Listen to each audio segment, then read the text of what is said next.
Hello, my name is Curry Bird, recovered alcoholic and recovering human. I'm the host and founder of the Recovery My Way podcast, a podcast about how I recovered from alcoholism by realizing one simple truth, that I could not drink. As a result of this moment of clarity, I have not found it necessary to drink alcohol to change the way I feel since July the 20th of 1997. I am also the co-founder of the Freedom Through Choice Foundation, a nonprofit that focuses on helping humanity reclaim their personal power and to realize the power of their own choices and how choices affect their life every day. I have also come to know that I am not special, unique, or different just because I drank irresponsibly. I'm no different than anyone that I have met or will ever meet because of this. I am on my personal journey just as you are, the human journey. I would like to share my journey with you and hope that something I've experienced on my road to recovery just might help another human being who still struggles with any addiction. I owe my life to my addiction because for me it was a fast track to self-discovery. I would like to welcome you to the Recovery My Way podcast. How's it going, everybody? Here's a conversation that Deb and I had about AA. We both started out in AA. I got sober in 1997. Deb was sober in 1987.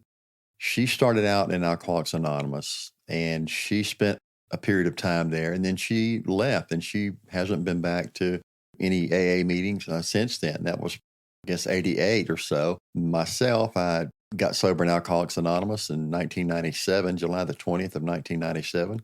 It's when my sobriety date is. And I spent 5 years. I picked up my 5-year chip in 2002, and I haven't been back to an AA meeting since. So we wanted to discuss what that was sort of like, just sort of give some highlights and, and what happened a little bit during that period, and then how we decided, or what made us decide to move on and move into another part of our recovery, into another leg of the journey, so to speak. So we hope you enjoy, and we're getting the hang of the podcasting thing. We're still new at it, but we're having a lot of fun, and we hope to bring you guys some good stuff. Anyway, thank you very much and enjoy. The whole premise behind the Recovery My Way website and the podcast is because there are different pathways on the roads to recovery. There are different journeys that we all go on. Our intent or desire is to share some of those ways with you, especially on how it worked for us, not for anyone else. And so Deb and I both started in Alcoholics Anonymous. When I first went into AA, it was pretty nerve-wracking because you got people that are in there that have long-term sobriety. You're in there with like a day, and it's intimidating as hell, right? My group, it's like a lot of things in life, I believe, Deb, is that the people that each individual needs, they are always there. If you have brought yourself to a place to where you're open, that you want to do something different, you want to grow, whether it's in AA or wherever it's at, those people are going to show up. And lots of times, just because you definitely don't know you're doing it, you just get lucky. Yeah. I'd rather be lucky than good any day. Somebody told me at one time. But I went in and I sat there and I was ready to talk. I was just ready to share, and you really don't know a lot. You think you do, but I knew I didn't want to drink. And so I went in and I did my way of working the steps. And in that process, I met a lot of really cool people. I knew when I went to AA that I couldn't drink. I had made that decision. That choice was made by me on July the 20th of 1997. There was no doubt in my mind on that day that I would not drink anymore. A lot of people get hung up on the powerless thing, and I was powerless over alcohol. What I found out is that thinking or believing that I was powerless actually empowered me to know that I wasn't, because a lot of people get hung up on that, and I got hung up on that too. I'm not powerless over anything. This is coming from a person who bullshitted themselves for almost 20 years that they could drink like everybody else, right? So if you can bullshit yourself, you are you definitely don't need to take your own advice, that's for sure, because it didn't work. But AA for me made me humble. I was a humble person at that point, not fully. I don't know that we work on that, I think, the rest of our lives. But I've met some folks there, and I don't know if I guess we can't use names or whatnot. These people were special to me. No, you're not. It sounds terrific. I I had a similar experience with AA, which, I mean, and to some degree, it was a place to put my energy and my focus to distract me from drinking. But for me, I never felt like I really belonged there in the community of it. I didn't bond well with people anyway because I was so introverted. And I didn't necessarily bond with the people in AA. But I think around a few months in, I had an individual who ended up being my sponsor that worked as a counselor with folks in recovery and in programs that like detoxes and things like that. And it was really that relationship that carried me through and motivated me to go to meetings because I would see her, that person. And I think, it helped, I think, teach me some discipline around changing my behaviors from not necessarily picking up a drink or not, but by making commitments to show up to someplace else where there wasn't any drinking and just go to regular meetings and meet some new people. I know I at least went for a year because I remember I got a year chip, and I think the meeting of my home meeting or whatever it was, I didn't end up going that day. So my sponsor brought it over to me, and that was pretty sweet and nice. AA was there, and it was, in a lot of ways, it helped on a starting of a journey for me, at least, to even make new connections that were outside of AA. Like my sponsor, who was a counselor, who then referred me to someone who wasn't in AA, but who was a counselor that worked with women in recovery and all sorts of women, not women that had nothing to do with addiction. And, that started another step in a journey into some other, self-exploration and, enlightenment about myself and what I was about, which I think was really helpful. Well, I don't know about you. When I got to AA, I did not have a plan. I didn't know how to conduct myself really I love to talk to people. It's always been a natural thing to me. So I had moved a lot, in my early life before I left home. And we would move sometimes once a year. So going into AA and blending with people, that's never been my real big thing, So I felt comfortable there. Yeah. Because I was sort of, I don't know, I sort of maybe thought I was a little bit of a misfit anyway, who knows, right? But AA gave me a path or a guidebook to start getting my stuff together. Yeah. I didn't know, I did not have a plan. I think we're all, inherently good people, but I did not have a plan on how not to, when I wasn't drinking, I had a plan. I had a plan when I drank. The plan was to drink, right? I didn't really care about how I treated other people. So AA gave me a plan. It gave me a little bit of a guidebook, Yeah. some stepping stones to learn how to live a good life and to be a good human being. So that was that it helped me in that regard. So going in and I met somebody had told me at one time that you find somebody. There's all kinds of people.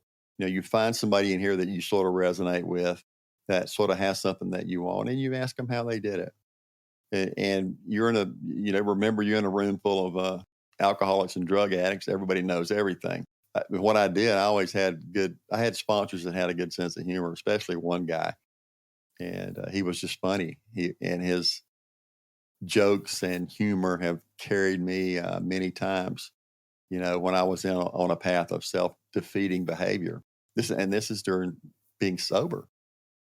It gave me some tools to work with. And I picked up my toolbox is a lot bigger than it used to be. But AA gave me some foundational tools that, and I look forward to the 30, the 60, the 90-day chips, and those things helped me. It gave me something to work for because for me, I don't know that I really ever did have a lot to work for. I worked until 5 o'clock when I could go get some beer, but I didn't really have a way to, or didn't have a plan on how to live, and it gave me that. So my years in AA were just really it's almost like a child. It was formative years for me, and gave me a place to go, a roadmap to live by. It helped me to not be afraid to get up in front of people and talk, which I'm still horrified with that today. But, who would have thought that I would have been up in front of a room full of people that I didn't know, telling them about my story and going through my life. So AA was cool for me. Did you do the steps? And the steps work good for you, Deb? Or I mean, that's the thing. I didn't do steps, and nobody, like my sponsor, never advised me to do to do them.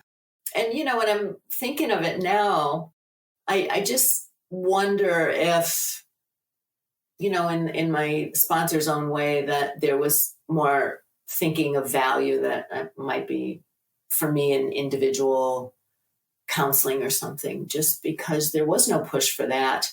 I went to meetings. I literally, I'll admit this now, there were times when I made up things when I had to share at a meeting because I had nothing that I could pull out that I could share. At one meeting, I remember I made up a story that I had felt like drinking that day, but I prayed and then I was able to overcome this urge to drink. It wasn't real. I was trying to connect with what the people in the meeting were talking about, and trying to be part of the group. And that was one way I thought might help if I could share the same things they were sharing. But it didn't. I just really went through the motions. I didn't want to drink. I didn't feel like I wanted to pick up a drink or smoke a joint or anything like that during that whole time I was in AA. But I wasn't moving anywhere either. I was just maintaining a pattern of going to the meetings and not drinking. And, in a lot of ways, that was fine. And I think that's the best I could do at that time. And so I was successful, I think. But I ended up doing something else with a counselor a year later. And that's where I think a different type of energy came in to recovery and just being alive and thinking about living and the kind of life I wanted to have. And, that's where I think things started to click for me. So, AA was important, I think, and I said it before, it's because it was there. If you think about AA, it's there. You can go there no matter where you are. You can walk in at any time and you can find somebody that can help you and that will sit with you, will listen to you, will talk to you. Complete strangers that show that kind of openness and support and compassion for you. And that's just wonderful, because I think in my world at the time, there wasn't any one person in my life that understood what happened to me and why I was the way I was, including myself. And so that was actually just a good thing that it was there. And I'm so appreciative of it. it made me think about your sponsor, and I had at least 3 sponsors during my tenure there. 2 of those people passed away. One as a result of cirrhosis. The other was something completely unrelated. It's like the person that you had, the sponsor you had, they knew something about them knew what are the odds that Debbie, you're going to meet a counselor, right? And you're going to go that path. Yeah. It's just like the people that I met that I gravitated towards were the people that I needed. You're going to have stronger odds of meeting someone like that in a place that did a lot of things that you did. But what are the odds there, right? You're going to meet someone like this, and this person's going to lead you down a path of recovery this way that didn't mention the steps. I don't know of any one of the guys that I had as a sponsor really drilled in working the step because I knew they were there. I mean, I was I was sort of a strong-willed person, and I'm hard-headed. That's for damn sure. So but they knew. But when I decided to get sober this last time, when that second go around, I was really a different person. I did not have days like I had had before. When I asked for help to get sober, my life changed that next day out of the treatment center. It changed. It completely changed. I felt like I was participating consciously in my life, and it helped me to start to peel the onion back, I think, is Yeah. and find out what they were. And a lot of that was done by humor.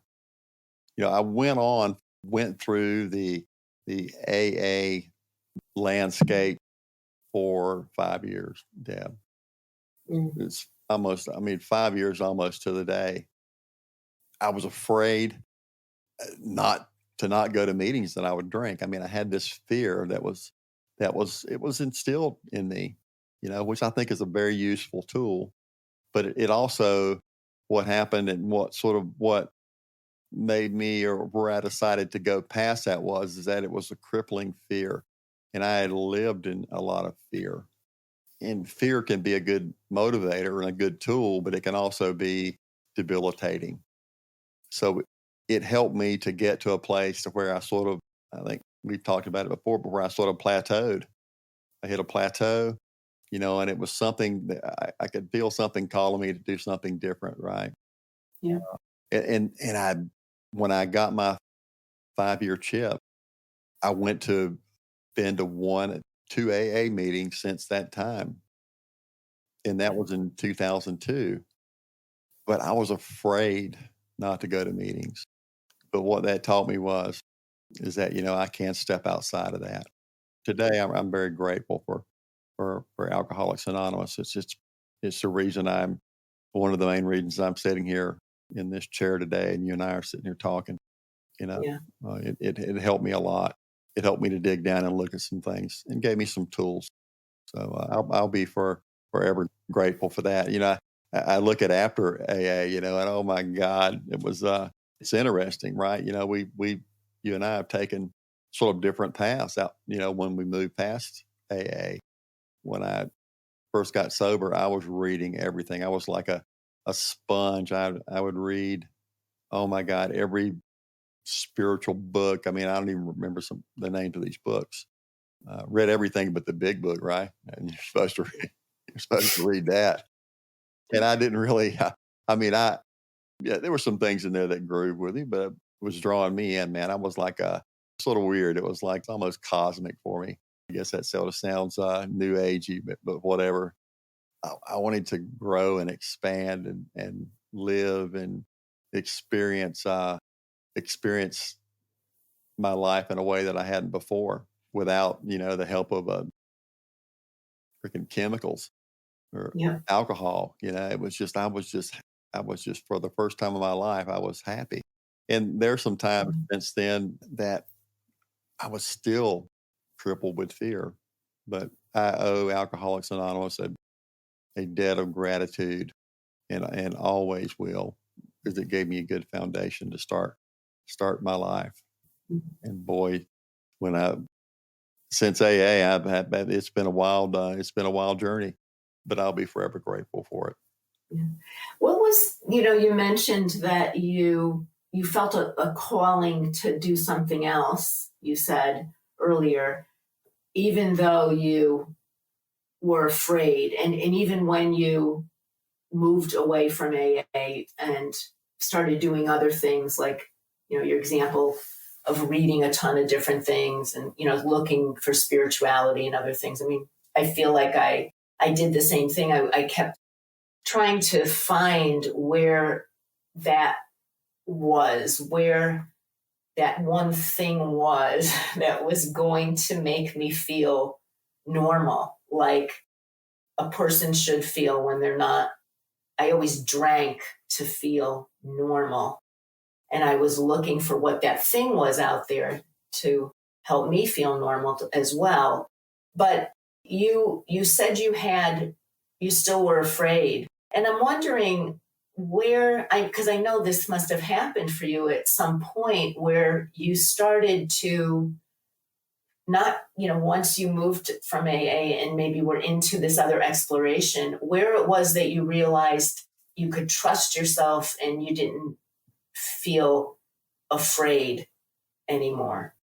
Not to that degree that you were earlier in your sobriety, because I feel like for me, it felt like I was doing something wrong and I was really going to get in trouble. And that was the fear. But at some point, for me, it was that I trusted myself not to get in trouble. And that's where the shift was. And that for me came through, a lot of more exploration and work about myself, early childhood stuff, earlier experiences that I needed to really look at and make sense of, and just really learning to love myself, which was something I didn't have before in my life. And that was about 5 or 7 years after my last drink. So I was just wondering with you, because you mentioned it, like whereabouts were you in your pathway when you said, hey, wait a minute, man, I'm not fearful, or at least it's not the same level of fear that I had. I've never really thought about it, Deb. I mean, I think when I made the decision or made a choice to just step outside of the sort of the AA paradigm, right? The 12-step paradigm. That's when it started for me. That's when I sort of knew that I could do it. I mean, it's a fear or it's respect. I mean, you could call it, I guess, either one. But I knew all along that I wasn't going to drink. I just wasn't going to drink anymore. So AA, that way that is set up, and way a lot of the beliefs are is that if you don't go to meetings, you're going to drink. That helped me. Yeah. When did I lose that fear? I don't think it was very long after I stopped going to AA meetings. Yeah. Because I made up my mind I wasn't going to drink anymore. I just wasn't going to do it. Now, I've hit that same wall of being afraid to do the next thing over and over and over in my lifetime. AA, is just the one I can remember. I mean, so AA, I can remember there was a defined line there, where I said, I've got to step outside, because for me, I had reached where I thought I was going to grow and I needed to experience something different. So I stepped outside of that. And I think like it started when I made a conscious choice that I wasn't going to go back to any more AA meetings. I mean, I think that's when it started, because it was just like, when I made a decision to stop drinking back in 1997, that was a decision. I was afraid on that day, but that 5 years in AA helped me to realize that I could do it. But actual making a decision that I wasn't going to go back to AA meetings, I think helped me cross the threshold into a new path for me. Yeah. Because now that I'm thinking about it, it's really, we all have a path. You're going to come to a crossroads, I think, every time, or a T in the road, every time there's a potential for you to grow and to know more about yourself. It's going to happen. Some people go to AA or smart recovery, or some people go to those things for their whole life, right? And don't go outside of that. And that's one of the things that I know today that I didn't know at the time, is that, you honor people for where they're at in their journey. And it's completely different, but it's not mine. But I still have to honor that. And not everybody's going to honor your journey either. And that doesn't have anything to do with you. It helped me out. But when I stepped out of that and I decided I wasn't going to go to any more AA meetings, and I wasn't afraid of drinking, It was the same decision I'd made when I said I'm not going to drink anymore. It was the same type of decision, the same scenario to me, and the same amount of energy was put into that choice, which opened the door for growth. But one, I had courage enough to say that I was going to do it. I'm going to step outside of this, and you can call it a paradigm. I've had many paradigm shifts throughout life. So I guess now that I'm sitting there talking about it, it was the same as the day I decided I wasn't going to drink. It was I decided I was going to do something different, and being willing to make the decision for myself to step outside of the AA paradigm, put those tools in my toolbox, and move into something new empowered me that much more. Just me. I said, well, you can do that. So you're coming from a mindset where you really don't think you can do hardly anything. And now I've made, in the span of 5 years, made two big decisions. One, I'm not going to drink, and two, I'm going to look into something different besides AA. I'm just not going to drink. And in my mind, it was this big deal.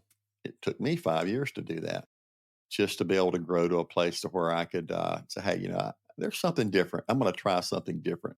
This has worked. I don't have to, and I just stepped out there. And that, just by making that choice to sort of step outside of AA and look for a different path, opened up so many more things to me, and allowed me to grow. It would be good to talk about all the people, man. I could talk about my sponsors, because I had some. Oh man, I have some funny. They were just a really good sense of humor, and there were just little sayings and quotes that I had, and I'm sure that somebody had shared with them. For all practical purposes, Deb, when I decided I wasn't going to go back to an AA meeting, that was when I decided to take a different pathway in my life and journey into something unknown, because I knew how to drink. I knew how to get drunk every day, or get stoned, or whatever it was I was doing. And in AA, I learned how to be sober and not drink, and try to regain some sense of normalcy. And then when I stepped past that, spiritually, I started to grow in other different in different ways, and other avenues opened up, other people opened up. So when I made myself humble enough, and I made a firm choice to do something differently, no matter where I found myself in my recovery, it happens. I allow it to happen. Just like the podcast. This podcast is almost like the third one, right? But this is the same thing. I think we come to a place, I have, and I get to a place where I just feel like I'm stagnant. Not the situation is not stagnant. I am, for my growth, and I have to make a decision to move past that. And that's really a lot about what Recovery My Way is all about. Me learning how to make a choice to take a different path, or me also learning that I need to honor other people's paths. My values have changed as a result of that, and today, today I'm a better human being because of it. And God, that was in 2002. Since I've been to an actual AA meeting, and I'm sitting here talking to you today, and we're both sort of long term sobriety. And I'm always sort of leery to even talk about that, and to bring that out. I know that's probably important to a lot of people. Hey, I've been sober for blah blah blah. I think the alcohol abuse, or drug abuse, or any kind of thing you're abusing, it's really, it's just really a gift that you're giving yourself to grow, and to be a better human being. Because there's more to being a human being than drinking or doing drugs. And when I stopped drinking, that willingness to grow has opened door after door after door. And that was a 50,000 foot view there, Deb, of AA for me. A lot of those things, I want to write a book one of these days, and the part of this is a book, that I've been I started on in 2010, for goodness sakes. But for now, for all practical purposes, I want to talk about those times after I got sober. And AA was that first series of steps in that journey. Thanks for joining me for another episode of the Recovery My Way podcast, a podcast about how I have somehow managed not to drink alcohol since July the 20th of 1997, and I did it my way. So until we meet again, take care and safe travels.